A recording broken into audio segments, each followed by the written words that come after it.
Bonjour et bienvenue sur La Voie de l'Être, l'émission qui vous invite à un voyage intérieur à la découverte de vous-même.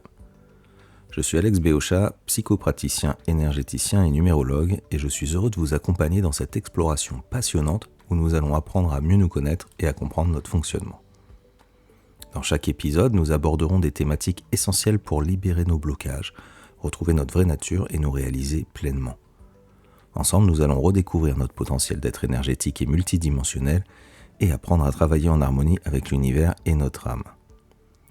Ce cheminement est une invitation à devenir acteur de nos vies, à nous épanouir dans notre authenticité et contribuer ainsi à faire tourner le monde un peu plus rond. Alors que vous soyez en quête de réponses, de sérénité ou simplement curieux d'en savoir plus sur vous-même, ce podcast est fait pour vous. Installez-vous confortablement, ouvrez votre esprit et votre cœur et laissez-vous guider sur la voie de l'être.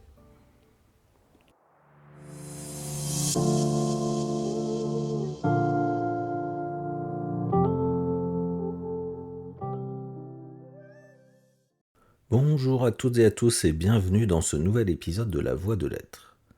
Alors aujourd'hui j'avais envie de vous parler d'un sujet qu'on retrouve un petit peu partout, dans notre monde, dans nos relations, en nous, la dualité.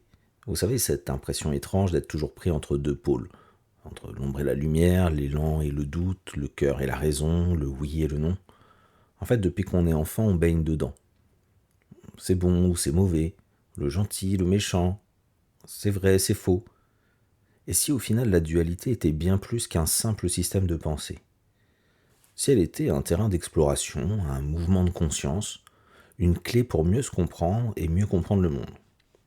Eh bien, dans cet épisode, j'ai eu envie de plonger dans ce thème qui nous traverse tous, de voir ce que la dualité vient nous dire, pourquoi elle est si présente dans nos vies, comment elle se manifeste en nous et parfois nous divise, mais aussi comment, si on change de regard, elle peut devenir un passage vers quelque chose de plus grand, vers l'unité, vers la paix, vers un centre plus stable et plus conscient. Et si au final, ce que l'on prenait pour une opposition était en réalité une rencontre? Eh bien aujourd'hui, je vous propose ce voyage, un voyage à travers la dualité, non pas pour la résoudre ni pour en sortir, mais pour l'habiter pleinement, pour en saisir la sagesse. Et peut-être même pour entrevoir qu'au fond, elle n'existe pas vraiment.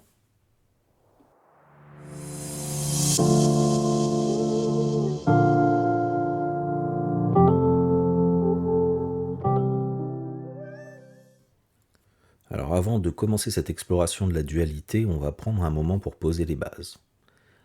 Qu'est-ce que la dualité exactement? Si on s'en tient à la définition du dictionnaire Le Robert, on va lire ceci. Caractère ou état de ce qui est double en soi, coexistence de deux éléments de nature différente, entre parenthèses, s'oppose à l'unité. Et on y retrouve tout de suite dans cette définition plusieurs notions, celle de l'opposition, de la différence, parfois même de la contradiction, et aussi indirectement celle de la séparation. Mais ce qui est très intéressant, c'est que cette définition, elle nous parle aussi de coexistence, de deux éléments différents, voire antagonistes, mais qui existent ensemble dans une même réalité. Et d'ailleurs, la toute première dualité qui s'impose, c'est peut-être justement celle-là, la dualité entre dualité et unité. Autrement dit, dès qu'on parle de dualité, en fait, on est déjà en train de sentir cette tension entre deux pôles, deux forces contraires, qui ne s'annulent pas, mais qui vont se répondre et parfois même qui se complètent. Si on prend un exemple concret, en mathématiques, plus 1 et moins 1 sont des opposés. Ils s'annulent si on les additionne. Mais pourtant, ils existent l'un sans l'autre. Ils ont chacun une valeur, une présence quelque part, et ils font partie d'un même système, celui des nombres réels. Une autre image qui est assez parlante, c'est le corps humain. Par exemple, le biceps est un muscle qui va fléchir l'avant-bras sur le bras. Et le triceps, lui, il va étendre ce même avant-bras sur ce bras. En fait, ce sont deux muscles antagonistes. Leur action est bien opposée, effectivement, mais l'un ne supprime pas l'autre. Quand le biceps se contracte, le triceps, il ne disparaît pas. En fait, il se détend. Ce ne sont donc pas les éléments eux-mêmes qui s'annulent, mais leurs actions simultanées. Et c'est là que ça devient passionnant, parce que la dualité, elle ne consiste pas à faire disparaître un pôle pour en privilégier un autre. En fait, elle n'est pas là pour créer des vainqueurs ou des vaincus, elle est là pour orchestrer des équilibres dynamiques. Et si on regarde de plus près, on réalise que ces forces opposées ne sont pas simplement distinctes, elles sont aussi complémentaires. Elles sont un peu comme un repère l'une pour l'autre, et c'est dans leur dialogue, leur alternance que va émerger le vivant. Alors la dualité, elle est partout, alors vraiment partout. Par exemple, dans la nature, il y a le jour et la nuit, le ciel et la terre, le chaud et le froid, la pleine lune et la nouvelle lune, l'été qui s'oppose à l'hiver, l'ombre et la lumière, le blanc et le noir, et aucun de ces éléments n'a de sens sans son opposé. La lumière va être perceptible parce que l'ombre existe, et inversement. Et même notre corps, en fait, il fonctionne en dualité. Si on prend par exemple la respiration, ça va être une alternance entre l'inspiration et l'expiration. Le cœur, il va battre parce qu'il va y avoir des phénomènes de tension et de relâchement, et c'est ce qui fait que le sang va circuler et va faire battre le cœur. Notre système nerveux, lui, va se diviser en deux branches. On en a une qui va activer et stimuler, le système sympathique, et l'autre qui va au contraire, à l'inverse, apaiser et calmer, le parasympathique. En fait, c'est un peu comme si la vie elle-même était une sorte de va-et-vient permanent entre deux mouvements, et c'est justement ce mouvement et cette oscillation qui nous maintient en équilibre. Alors, dans de nombreuses traditions spirituelles ou philosophiques, l'idée est relativement centrale, l'idée de la dualité. Alors, bien sûr, dans la pensée taoïste, on va penser au yin et au yang, qui sont deux énergies dites opposées mais indissociables. Le yin qui va être le féminin, l'obscur, le réceptif, quelque part le sensible, et le yang qui va être le masculin, le lumineux et l'actif. Mais si vous vous souvenez du signe yin-yang, en fait, dans chaque partie de yin, il y a une graine de yang, et dans chaque yang, il y a une graine de yin.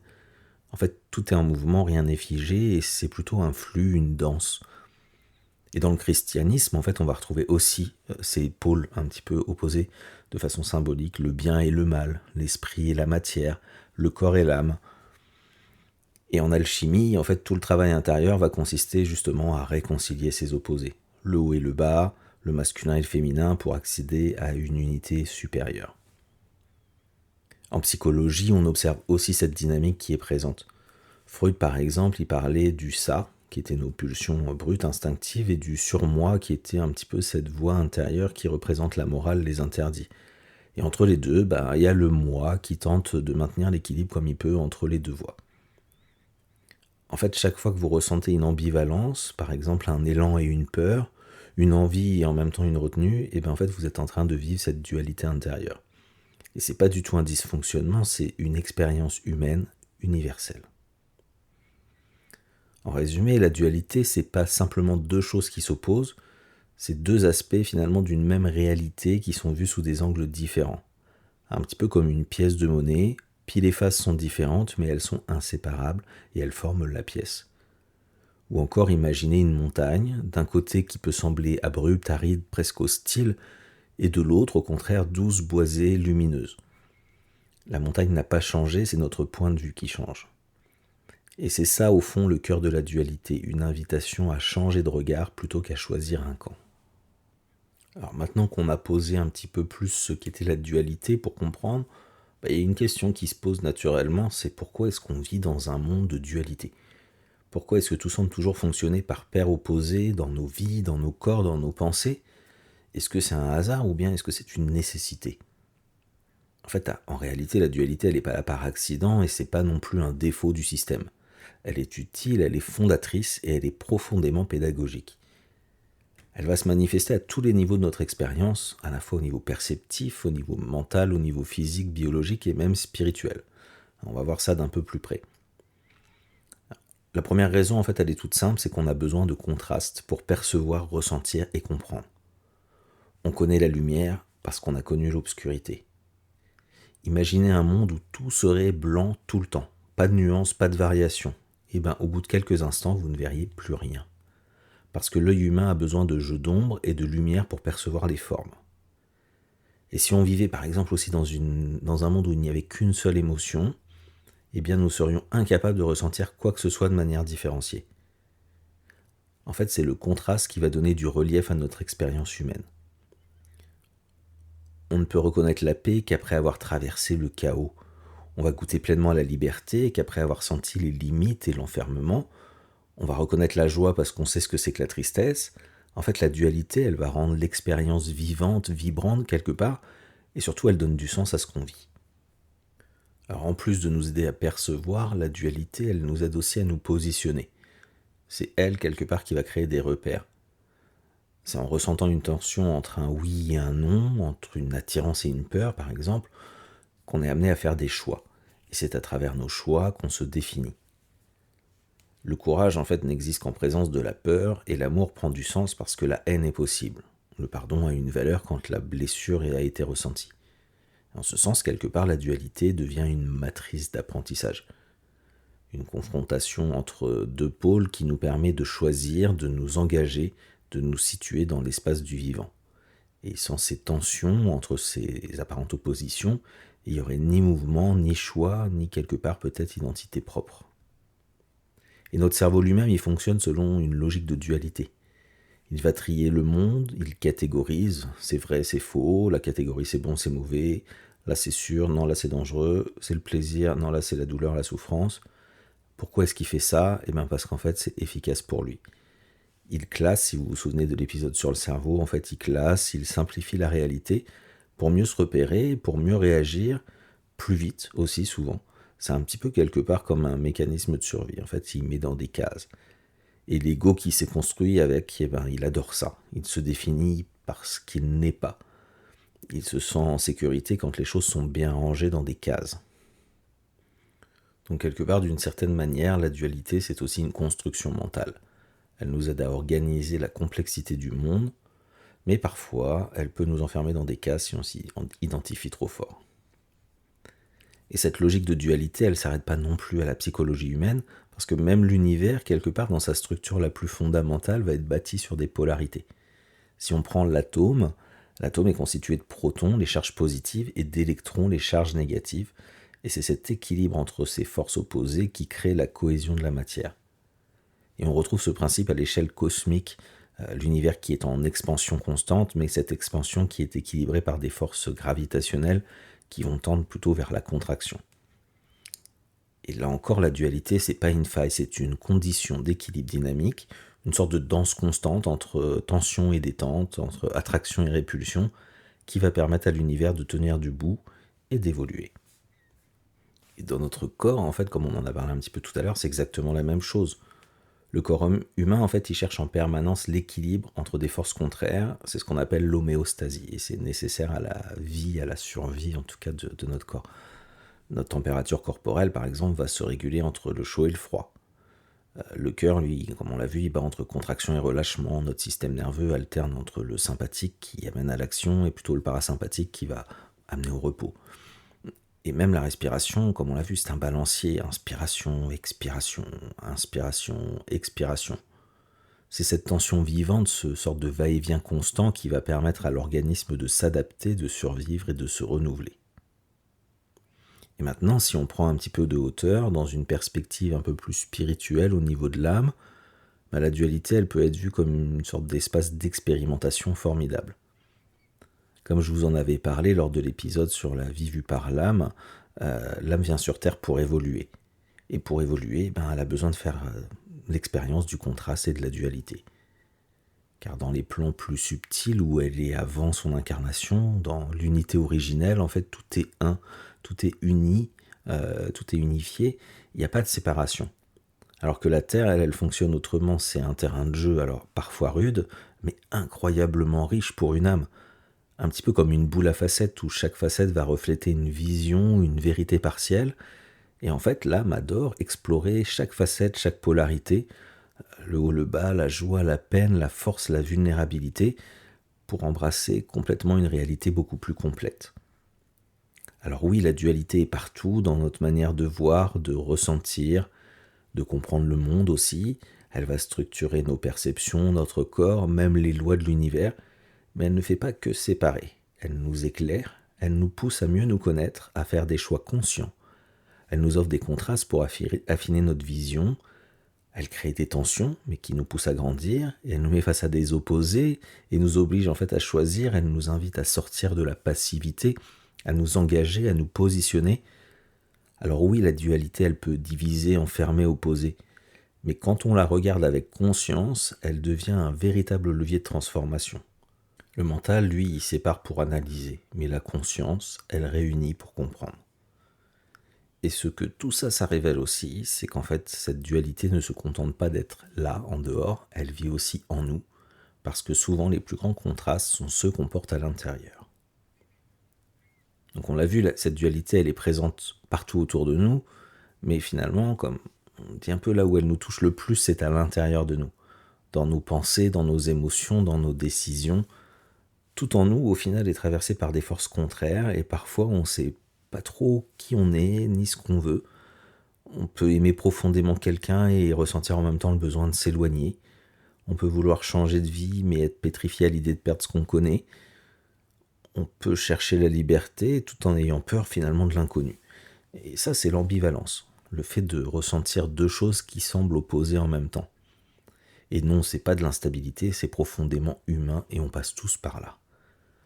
Nous sommes de toute façon des êtres duels, qu'on le veuille ou non.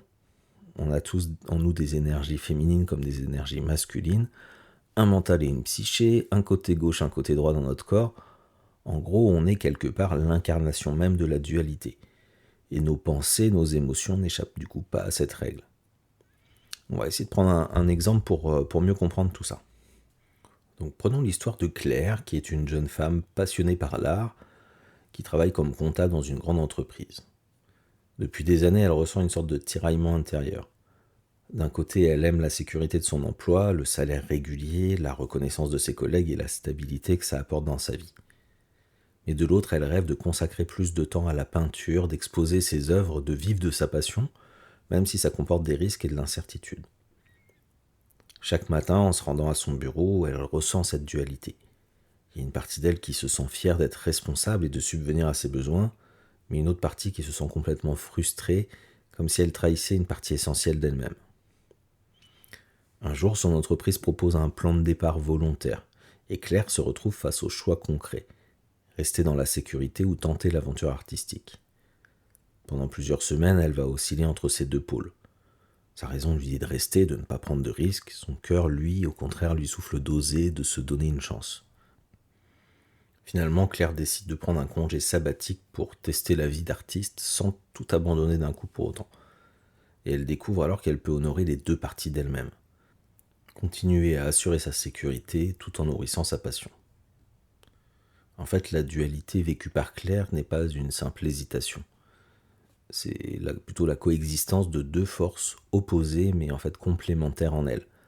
Elle n'est ni totalement rationnelle ni totalement passionnée. Et en apprenant à écouter ces deux voix, Claire trouve un équilibre qui lui permet de s'épanouir et elle se rapproche de son propre centre. La dualité en nous, en fait, c'est pas un problème à résoudre, c'est plutôt une richesse à apprivoiser, un dialogue à écouter. Elle va nous pousser à explorer, à nuancer nos choix et à mieux nous connaître. Et cette dualité, elle va ainsi se manifester dans la vie quotidienne en nous plaçant face à des choix où chaque option semble exclure l'autre, générant de la frustration ou de l'insatisfaction, quel que soit le choix qu'on fait. Si on prend l'exemple d'un parent qui est en télétravail, qui doit choisir entre être un bon collaborateur et être un bon parent pour ses enfants le mercredi. D'un côté, il veut répondre aux attentes professionnelles et rester productif, et de l'autre, il souhaite consacrer du temps de qualité à ses enfants. Et souvent, il se couche le soir avec le sentiment d'avoir été ni un bon parent, ni un bon collaborateur. Et ça illustre parfaitement la dualité intérieure qu'on ressent lorsqu'on doit choisir entre deux options qui nous semblent incompatibles. Et pourtant, ces deux intentions sont légitimes. Elles expriment simplement deux besoins profonds qui coexistent. Cette apparente contradiction, on peut la retrouver aussi face à une décision importante, comme changer de travail, déménager ou se séparer de quelqu'un. Dans ces cas-là, il est assez fréquent de ressentir des émotions contradictoires. Par exemple de la peur de l'inconnu, de l'échec, de quitter sa zone de confort, et de l'excitation en même temps, avec une envie de nouveauté, une curiosité, l'espoir d'un changement positif, ou bien de la tristesse, par exemple, à l'idée de quitter des proches ou de quitter des habitudes, et de la joie en même temps, à l'idée de commencer justement une nouvelle aventure ou de réaliser un rêve. On peut ressentir aussi par exemple de la culpabilité, de laisser quelqu'un derrière, de prendre une décision qui pourrait sembler égoïste, et en même temps du soulagement, de se libérer d'une situation pesante ou toxique. Il est donc possible de vivre simultanément de l'excitation et de la peur, de la tristesse et de la joie, ou encore de la culpabilité et du soulagement, selon la complexité du problème et l'importance qu'il a pour nous. Ces émotions qui sont en apparence opposées vont influencer nos réactions et nos choix, parfois en nous poussant à l'action, parfois en nous bloquant, et elles témoignent surtout de la richesse et de la complexité de notre monde intérieur. Et ça peut surprendre, ça peut dérouter, mais ce n'est encore une fois pas une anomalie. Nos ambivalences ne sont pas des erreurs, ce sont des invitations à l'écoute intérieure. Elles nous montrent que plusieurs parts de nous coexistent, qu'elles ont chacune une intention, un besoin, un message à nous transmettre. La peur, par exemple, essaie souvent de nous protéger. Le désir, lui, il cherche à nous faire évoluer. Et ces deux forces ne sont pas ennemies, elles sont un peu comme les deux jambes sur lesquelles on marche. On avance en posant l'une, puis l'autre. Le piège, en fait, c'est quand on croit que pour avancer, il faut étouffer une des deux. Faire taire la peur ou renier le désir. Choisir un camp, s'identifier à une seule polarité et rejeter l'autre. Mais en fait, à chaque fois qu'on fait ça, on se coupe d'une partie de nous-mêmes. En numérologie stratégique, on travaille justement sur ces ambivalences. Les nombres d'une personne révèlent souvent des forces qui, en apparence, semblent opposées, mais qui sont en réalité complémentaires. Par exemple, le nombre 7, pour les personnes qui en ont, aura besoin de se nourrir de cérébralité, de réfléchir sans cesse, tandis que le 9 exprimera une sensibilité émotionnelle forte, tournée vers l'autre. Est-ce que c'est incompatible ? Pas du tout, en fait. De la même manière, un 4 qui est rigoureux et sérieux, il pourrait, sur le papier, sembler en désaccord avec un 3 qui a besoin de légèreté et d'amusement. Ou encore un 6 qui recherche l'harmonie pourrait avoir du mal à cohabiter avec un 5 qui cherche le changement et la liberté. Et pourtant, toutes ces facettes coexistent en une même personne. Elles demandent simplement à être écoutées, reconnues, équilibrées, mais nourries, toutes, pas plus une que l'autre. Parce que, est-ce qu'on peut être à la fois sérieux et joyeux ? Est-ce qu'on peut changer souvent tout en préservant une forme d'harmonie intérieure ? Bien sûr. Et c'est même souvent là que se trouve notre vraie richesse. Et ça évite surtout qu'on nous colle des étiquettes comme tu es quelqu'un de rationnel donc tu ne peux pas être spirituel. Ou encore tu es hypersensible donc tu es forcément instable. Ou encore tu es fort donc tu ne dois pas douter. Vous savez, ces phrases lancées parfois un peu à la volée, parfois intériorisées depuis l'enfance, mais qui vont nous emprisonner dans des cases étroites. Elles créent en fait des oppositions rigides, elles figent ce qui devrait rester vivant, fluide et évolutif. Elles nous empêchent de reconnaître qu'on peut à la fois être ceci et cela. La dualité, ça ne veut pas dire incompatibilité. L'ambivalence ne signifie pas contradiction. On l'a vu, la dualité forme un tout indissociable. Alors, et si finalement ce qu'on appelle contradiction était en réalité complémentarité ? L'ombre et la lumière, la joie, la peur, le doute, l'élan, ne sont pas là pour se combattre ou s'annuler, ils sont là pour s'enrichir mutuellement. Quand vous acceptez vos contradictions, quand vous ne cherchez plus à trancher, mais plutôt à écouter ce qui veut coexister, alors vous commencez à retrouver votre unité intérieure. Donc si vous découvrez une ambivalence en vous, posez-vous cette simple question. Et si aucune des deux voix en moi n'avait tort ?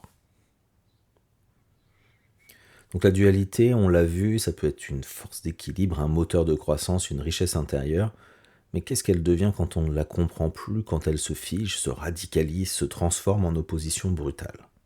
Parce que la dualité, elle a aussi ses pièges et ses excès. Lorsqu'on cesse de voir les deux polarités comme des parties complémentaires, on tombe dans le leurre du soit l'un, soit l'autre. La séparation. Et ce glissement, il peut être subtil, mais il peut être aussi parfois violent. Le piège majeur, déjà, c'est de croire qu'il faut choisir un camp. Soit être pour ou contre. Choisir la lumière ou l'obscurité. Choisir d'être rationnel ou intuitif. Choisir d'être fort ou vulnérable, dominant ou dominé, gagnant ou perdant. Et ces oppositions nous poussent à entrer dans une sorte de logique binaire, et le piège se reflète dans de nombreuses injonctions sociales d'ailleurs, comme soit t'es comme ci, ou alors t'es contre nous. Tu penses comme ça, ou alors t'as pas ta place. Soit t'es fort, soit sinon ça veut dire que t'es faible.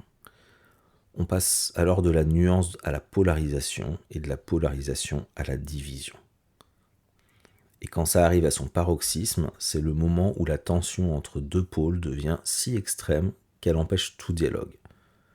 Et ça peut arriver en soi, dans un conflit intérieur, ou à l'échelle collective, idéologique, politique, sociale. Chacun campe sur sa position, chaque camp se radicalise. Au lieu de chercher à se comprendre, on cherche à convaincre, à convertir ou à écraser l'autre. Et ce fonctionnement est d'ailleurs parfois instrumentalisé. On le retrouve dans cette vieille stratégie bien connue de diviser pour mieux régner. Opposer les genres, les générations, les cultures, les opinions, créer des camps. étiquetés, enfermés, et pendant que les individus se divisent, ceux qui tirent les ficelles conservent leur pouvoir. Mais on oublie une chose essentielle là-dedans, c'est que derrière chaque polarité, il y a un être humain. Et ce piège, il existe aussi en nous parce que la séparation extérieure reflète souvent une division intérieure. Quand on s'identifie à une seule facette de soi et qu'on rejette l'autre, on crée quelque part une fracture. On se veut fort et donc on méprise sa propre vulnérabilité. Ou alors on valorise la logique et du coup on ignore complètement son intuition. Ou on vise la lumière complètement, d'être lumineux, et en fait on refoule complètement nos ombres jusqu'au jour où l'ombre réapparaît sous forme d'anxiété, de colère refoulée, de burn-out, de mal-être, parce qu'on a oublié qu'on ne peut être pleinement vivant qu'en étant entier. Mais les extrêmes ne sont pas le problème. En fait, c'est pas la colère, la peur ou la vulnérabilité qui vont nous abîmer. C'est de croire qu'elles sont mauvaises, c'est de chercher à les fuir ou à les cacher. C'est en fait la séparation, pas la différence, qui va créer la souffrance. Imaginez une ligne droite et à chaque extrémité deux opposés qui semblent éloignés. Mais si vous reliez la ligne, elle devient un cercle. Si vous l'assouplissez, ça devient un cercle et les extrémités se rejoignent. C'est ça la nature profonde de la dualité, deux faces d'une même réalité. Comme le blanc et le noir qui sont reliés par toutes les nuances de gris sans qu'aucune rupture dans le dégradé ne soit présente pour passer de l'une à l'autre. Si on prend un exemple courant, on dit souvent qu'il n'y a qu'un pas entre l'amour et la haine, et c'est vrai. On peut imaginer une sorte de ligne continue qui relie l'amour et la haine, avec quelque part entre les deux une sorte de zone médiane, un point d'équilibre, une frontière presque imperceptible, où selon le contexte, les expériences ou les blessures, on peut basculer d'un côté ou de l'autre. Alors on peut voir la haine comme une forme d'absence d'amour, et à l'inverse, l'amour absolu comme l'absence totale de haine. Mais dans les faits, ces deux émotions peuvent coexister, se superposer, s'entrelacer à des degrés différents. Et selon l'intensité, la mémoire affective ou l'histoire du lien, ça va nous donner un ensemble complètement différent. Alors quel nom donner à ce point intermédiaire entre l'amour et la haine ? Peut-être une sorte de neutralité affective, pas de l'indifférence parce que c'est autre chose, mais une sorte de neutralité affective, une sorte de détachement émotionnel peut-être, sans rejet, sans attachement non plus. Mais surtout, c'est une sorte de continuité, c'est pas une séparation nette. Il n'y a pas de frontière nette entre l'amour et la haine. Après, de manière plus large, on a souvent tendance à catégoriser ce qui nous entoure. D'un côté, ce qui nous semble bon, lumineux, désirable, et de l'autre, ce qui nous paraît beaucoup plus sombre, désagréable, voire même des fois menaçant. Et souvent, ça se fait de façon presque inconsciente. On place ce qui est perçu comme négatif, d'ailleurs souvent à gauche, je trouve, et ce qui est positif à droite. Si si je vous demande de tracer une ligne et de placer les émotions ressenties comme négatives, vous allez souvent les mettre à gauche. Un peu comme si le sombre venait en premier et que le meilleur était toujours à venir, puisque nous, on a quand même dans notre culture un fonctionnement de gauche à droite, comme pour la lecture. Alors, est-ce que tout ça c'est un hasard ? Peut-être pas, peut-être, mais peut-être pas. Historiquement, en fait, dans certaines cultures, la gauche était associée au mauvais présage. En latin, ça se dit sinistra, qui signifiait justement funeste, de mauvais augure. Et on retrouve d'ailleurs cette idée dans la légende de Romus et Romulus, où les augures venaient par la droite, symbolisant la faveur des dieux, et le mauvais venait par la gauche. Ces vieux récits, d'ailleurs, peuvent laisser parfois des traces jusque dans notre inconscient collectif, si vous vous souvenez de l'épisode sur le transgénérationnel. En tout cas, ce schéma, il se répète dans nos perceptions émotionnelles. Par exemple, si je vous demande de situer la colère et le calme intérieur, vous serez sans doute tenté de voir la colère comme une émotion dite négative que vous allez opposer au calme, que vous allez donc considérer plutôt comme positif. Alors qu'en réalité, la colère n'est ni meilleure ni pire que la paix intérieure. Ce sont simplement deux états émotionnels, opposés en apparence, ayant chacun leur fonction et leur message à transmettre. Parce que la colère, ça peut être une alerte, une sorte d'énergie qui nous signale qu'un besoin fondamental n'est pas respecté, et le calme, lui, peut être un refuge après l'orage, ou le résultat d'un alignement intérieur justement après la colère. En fait, ce qu'on juge souvent, ce n'est pas l'émotion elle-même, mais plutôt l'inconfort qu'elle va générer en nous. Et c'est important de s'en souvenir, les émotions ne sont pas bonnes ou mauvaises, elles sont simplement. Et chacune d'elles mérite d'être écoutée, comprise et intégrée. En réalité, la dualité, elle devient un piège quand on perd de vue son intelligence, quand on oublie que c'est l'union des opposés qui fait la force, l'équilibre, la complétude. Il est essentiel, je pense, de se souvenir que le monde n'est pas blanc ou noir, Alors, et si la dualité n'était pas là justement pour nous séparer, mais pour nous rapprocher de nous-mêmes et des autres? Si en fait chaque polarité que je rejette à l'extérieur n'était que le reflet d'une part que je n'ai pas encore reconnue en moi? Si la dualité n'était pas une impasse, mais plutôt une porte, un passage obligé, une étape sur le chemin de quelque chose de plus grand? Quand on pense à la dualité, on pense souvent séparation, ce qui divise, ce qui oppose, mais si on regarde de plus près, on se rend compte que la dualité ne parle pas seulement de séparation, elle parle aussi d'union, et c'est peut-être cette partie-là qu'on a tendance à oublier. Si on prend le symbole très simple, le nombre 2, alors oui, c'est le chiffre de la dualité, quelque part deux parties, deux pôles, deux directions, mais le 2, c'est aussi le couple, la rencontre, la fusion, le lien, deux moitiés qui, une fois assemblées, forment un tout. Alors non, la dualité ne devrait pas être réduite à une fracture, parce qu'elle est aussi la promesse d'unité. Parce que lorsque deux pôles se rejoignent, ce n'est pas pour s'annuler, mais pour se compléter. Et c'est là, je trouve, qu'émerge une question essentielle, c'est si le rôle de la dualité, c'était justement de nous conduire vers l'unité, en nous confrontant aux extrêmes pour mieux nous inviter à chercher notre centre, cet endroit subtil, mouvant, vivant, où les opposés vont se rencontrer sans se renier, et du coup nous aider à trouver notre équilibre. Parce que cet équilibre, ce n'est pas quelque chose de figé. C'est un mouvement constant, un ajustement permanent. En fait, on tient debout parce qu'on corrige en permanence des micro-déséquilibres. Et la vie elle-même, c'est le mouvement. Rien n'est immobile, rien n'est binaire. La dualité, dans ce sens-là, elle va nous pousser à rechercher l'équilibre, non pas une fois pour toutes, mais dans chaque instant. Elle va nous apprendre à danser quelque part avec les pôles, à reconnaître que l'un sans l'autre n'a pas de sens, que la force a besoin de la vulnérabilité, comme le rationnel a besoin d'intuition. Et il y a un domaine qui illustre assez bien, je trouve, cette idée de complémentarité dans la dualité, c'est l'astrologie. Parce qu'en astrologie, chaque signe a son opposé sur la roue d'astrologie. Et pourtant, cet opposé, c'est pas un ennemi, c'est plutôt un miroir, une sorte de partenaire. C'est lui qui vient compléter ce qui nous manque, c'est lui qui révèle l'autre moitié du cercle. Si on prend quelques signes astrologiques opposés, par exemple sur la roue astrologique, comme le bélier et la balance. Alors, le bélier, ça va être l'impulsion, l'initiative, le feu de l'action, il va foncer, décider, affirmer, et parfois il manque du coup de diplomatie ou de sens collectif, il peut parfois même être un peu bagarreur. N'oublions pas que la planète maître du bélier, c'est Mars. La balance, elle, de son côté, va chercher l'harmonie, l'équilibre, la relation, elle a pour planète maîtresse Vénus. Elle pèse le pour et le contre, elle réfléchit, elle concilie, elle aime la beauté, la douceur. Mais parfois elle doute, elle tergiverse, elle s'oublie pour plaire. Alors est-ce que c'est deux opposés? Oui, mais en réalité profondément complémentaires. Parce que le bélier va apprendre de la balance à se relier aux autres, à modérer son feu, et la balance va apprendre du bélier à oser, à s'affirmer, à affirmer sa volonté. En fait, l'un est la force d'affirmation, l'autre la sagesse de la relation. Et du coup, les deux ensemble ont des choses à s'apprendre. On va dire que la lumière de l'un correspond peut-être à l'ombre de l'autre. On peut prendre encore l'exemple du poisson et de la vierge sur la roue. Donc les poissons vont incarner plutôt la sensibilité, l'intuition, l'ouverture à l'invisible, là où la vierge, elle, va structurer, trier, mettre de l'ordre. Alors trop de vierges et hop, on s'oublie dans le détail, trop de poissons et au contraire, on perd pied dans le flou. Sauf qu'ensemble, ça crée une très belle harmonie puisque les poissons rêvent et la vierge va réaliser. L'un va soigner l'âme, l'autre va soigner le corps, donc ils sont donc très complémentaires. Et ce principe ne s'applique pas qu'aux signes. En astrologie, on va aussi le retrouver pour les planètes en opposition dans un thème. Parce que deux planètes en opposition ne sont pas forcément en conflit. Elles vont nous demander simplement de trouver un point d'équilibre entre leur énergie, d'apprendre en fait à faire une médiation entre les deux.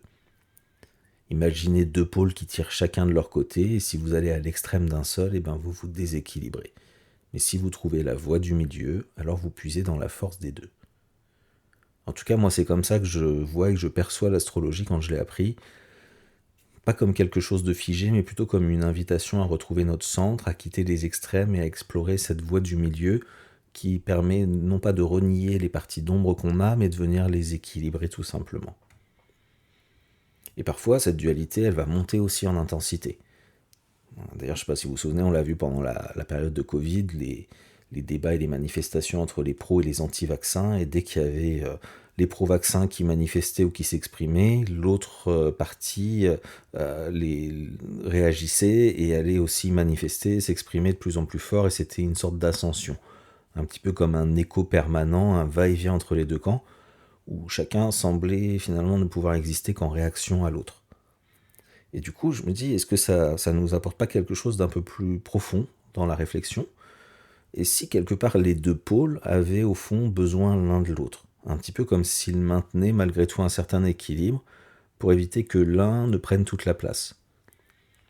Alors, on retrouve ce phénomène dans toutes les disputes, là où les positions vont se radicaliser, se durcir, mais en réalité ce qu'on voit là, c'est plutôt la preuve que les pôles ne sont pas indépendants, qu'ils ont plutôt tendance à se répondre et qu'ils fonctionnent ensemble, ils ont besoin de fonctionner ensemble. Et si on élargit encore la perspective, eh ben on pourrait faire le parallèle avec ce que la physique quantique appelle le point zéro, une sorte d'espace de silence absolu, de vide quelque part, où toutes les énergies opposées, contraires, celles qui normalement s'annulent et s'opposent en dehors de ce point, vont coexister en parfaite harmonie. Le point zéro, c'est une sorte d'équilibre ultime où les forces contraires ne se détruisent pas, mais au contraire vont s'amplifier naturellement, vont créer une énergie immense. Elle crée un champ d'énergie de potentiel infini. Et ce que ça peut nous montrer, c'est qu'en fait, c'est pas contradictoire d'accueillir les deux pôles en même temps, et c'est même la condition pour accéder à une sorte de forme de complétude, et dans le point zéro, pour avoir une source d'énergie inimaginable. Mais tout ça, ça demande un changement de posture. Ça demande de sortir de la pensée binaire. Ça nous invite à ne plus voir l'opposition comme une menace, mais plutôt comme une source d'équilibre, comme une chance d'élargir notre conscience, parce qu'en fait, en réalité, l'unité n'efface pas les pôles, elle les accueille et elle les transcende. Et sur ce chemin, il y a une voie empruntée qui est assez intéressante, c'est la voie du et pas la voie du ou. C'est pas l'un ou l'autre, mais les deux à la fois, l'un et l'autre. Je peux être rationnel et intuitif, je peux être fort et vulnérable, je peux être en colère et en paix, aussi dans certaines parties de moi. Du coup, au lieu de dire je dois choisir entre être libre ou être en lien avec l'autre, on peut se dire comment est-ce que je peux être libre dans le lien ? Ou encore, je dois être calme ou plutôt expressif. Et bien on peut se dire comment est-ce que je peux exprimer mes émotions sans me perdre dedans. Vous voyez, la dualité dans ces cas-là, elle devient une sorte de levier d'évolution. Elle va nous pousser à nous positionner, à réfléchir, à ressentir et à créer notre propre manière d'habiter les paradoxes. Et c'est ça en fait un être humain complet, habiter ses paradoxes sans s'y perdre. C'est aussi pourquoi la pensée unique, elle ne nous fait pas évoluer. Au contraire, elle impose, elle va réduire, elle exclut, elle nous enferme, elle nous empêche de voir les nuances. En fait, dans un monde où une seule manière de penser serait tolérée, il n'y aurait ni croissance, ni dialogue, ni véritable humanité.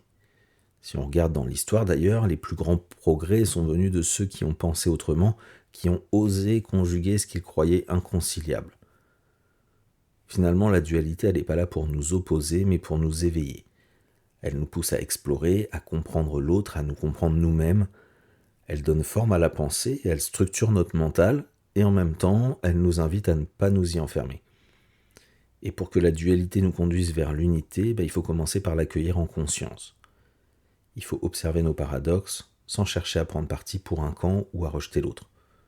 Il s'agit de changer de regard sur les opposés, d'aller voir ce qui se passe de l'autre côté, d'explorer toute la palette des possibles. Et puis petit à petit d'intégrer toutes les polarités avec le même intérêt en même temps, non pas en opposition, mais comme des aspects différents d'une même vérité. C'est pas contradictoire, c'est même la clé de l'unité, je pense. Parce qu'au fond, la dualité, elle n'est pas là pour nous diviser, mais pour nous enrichir. Elle nous invite à sortir des cases, à dépasser les extrêmes, à trouver notre propre centre, notre voie du milieu quelque part, et c'est sur ce chemin fait de nuances et de complémentarité qu'on peut peut-être toucher à l'unité. À ce moment-là, il ne s'agit plus de choisir un camp, mais de reconnaître tout ce qui nous compose, dans sa diversité, dans sa complexité, et dans son infinie richesse. Et si maintenant je vous disais que tout ce dont on vient de parler depuis le début, toutes ces oppositions, ces tensions, ces polarités, étaient en réalité une illusion. Alors, pas dans le sens où elle serait fausse ou inutile, mais plutôt dans le sens où elle serait provisoire, comme un jeu du mental, un prisme à travers lequel on va regarder le monde et nous-mêmes. Prenez un instant et fermez les yeux, alors sauf si vous êtes en voiture bien sûr, et que vous conduisez, et imaginez un paysage. Un ciel avec ses nuages, le vent, le soleil, un lac tranquille, peut-être pourquoi pas une forêt autour, et maintenant posez-vous cette question. Où est la dualité là-dedans ? Est-ce que le vent s'oppose au silence de la nature ? Est-ce que la lumière va combattre l'ombre des arbres ? Est-ce que le calme du lac va rejeter le bruit du vent ? Non, parce que tout est coprésent, tout coexiste sans conflit réel. Dans la nature, il n'y a pas d'opposition, il y a des mouvements, des contrastes, des rythmes, mais il n'y a pas de jugement. En fait, ce qui crée la dualité, ce n'est pas le réel, mais c'est plutôt notre mental qui divise pour le comprendre. Et c'est normal, c'est un outil précieux, il nomme, il différencie, il classe, mais parfois il oublie que derrière les mots, il n'y a pas deux choses, mais en fait une seule réalité vue sous deux angles différents. La dualité, alors, serait peut-être comme une sorte de grille de lecture, utile pour grandir, pour évoluer, mais qu'on peut aussi, à un moment, dépasser. Certaines traditions spirituelles, comme le taoïsme, parlent de cette unité. Le yin et le yang ne sont pas des ennemis, ce sont deux polarités d'un même souffle, d'une même énergie quelque part initiale. Et dans d'autres approches un peu plus modernes, comme la physique quantique, on va parler de l'interconnexion fondamentale de tout, qui désigne le fait qu'à l'échelle microscopique, rien n'est vraiment séparé, que tout est lié, même à distance. Et par exemple, comme quand deux particules sont intriquées, c'est-à-dire qu'elles sont mises en relation l'une avec l'autre, une fois qu'elles sont séparées, elles restent connectées, peu importe la distance. Donc si on agit sur l'une, l'autre réagit instantanément, un peu comme si elles faisaient partie d'un seul et même système, même si elles paraissent opposées l'une à l'autre, parce qu'on pourrait les mettre très bien dans deux champs qui nous semblent opposés. Et certaines de ces théories vont même encore plus loin, puisqu'elles parlent d'une sorte d'immense onde, d'une sorte de grande toile invisible qui va relier tout l'univers, une interconnexion totale et permanente. Donc en fait, ce qu'on croit séparé ne l'est pas vraiment. En profondeur, tout est déjà uni, et c'est d'ailleurs un petit peu ce dont je vous parlais dans l'épisode sur la vie vue par l'âme et celui sur les énergies.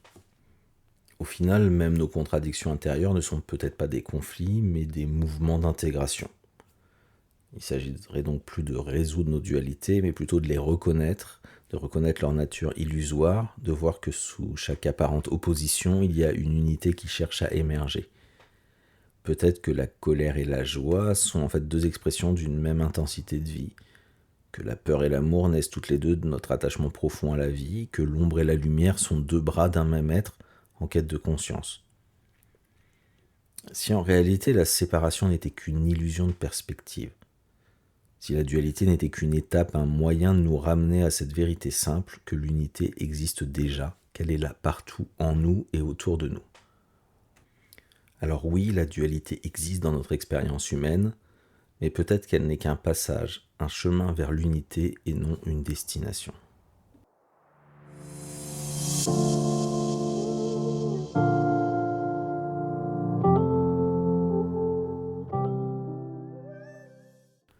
Alors voilà, on a traversé ensemble ce grand territoire qu'est la dualité, ses formes multiples, ses pièges, ses conflits, mais aussi ses cadeaux, ses enseignements, ses appels.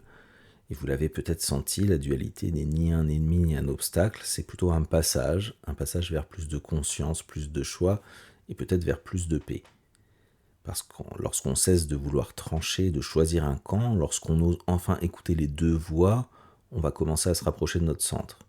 Et dans ce centre, il n'y a plus ou bien l'un ou bien l'autre, il y a les deux à leur juste place. Il y a un jeu beaucoup plus vaste, plus nuancé, mais surtout aussi beaucoup plus libre. Alors bien sûr, ça demande du courage, le courage de sortir du noir et blanc, de traverser ses paradoxes, d'habiter ses contradictions, sans chercher à les résoudre trop vite. Mais ce chemin-là, c'est celui qui nous rend entiers. Et c'est peut-être ça, au fond, la vraie unité. Pas quelque chose de lisse, de parfait, mais plutôt une harmonie vivante entre nos contrastes. Et peut-être même qu'à un certain niveau, la dualité elle-même est une illusion, un décor, un langage, une manière de nous faire goûter à la séparation pour mieux nous rappeler l'unité. Parce qu'au fond, tout est déjà lié. Je vous invite à rester curieux et curieuse de vos propres dualités, à observer ce qui en vous semble s'opposer et à demander non pas qui a raison, mais plutôt comment ces deux parts en moi peuvent-elles coexister. Qu'est-ce que chacune d'elles veut protéger, révéler, faire évoluer en moi. Je vous remercie pour votre écoute, pour votre présence tout au long de cet épisode. Prenez bien soin de vous et n'oubliez pas, ce que vous cherchez à réconcilier à l'extérieur commence toujours par une paix en vous.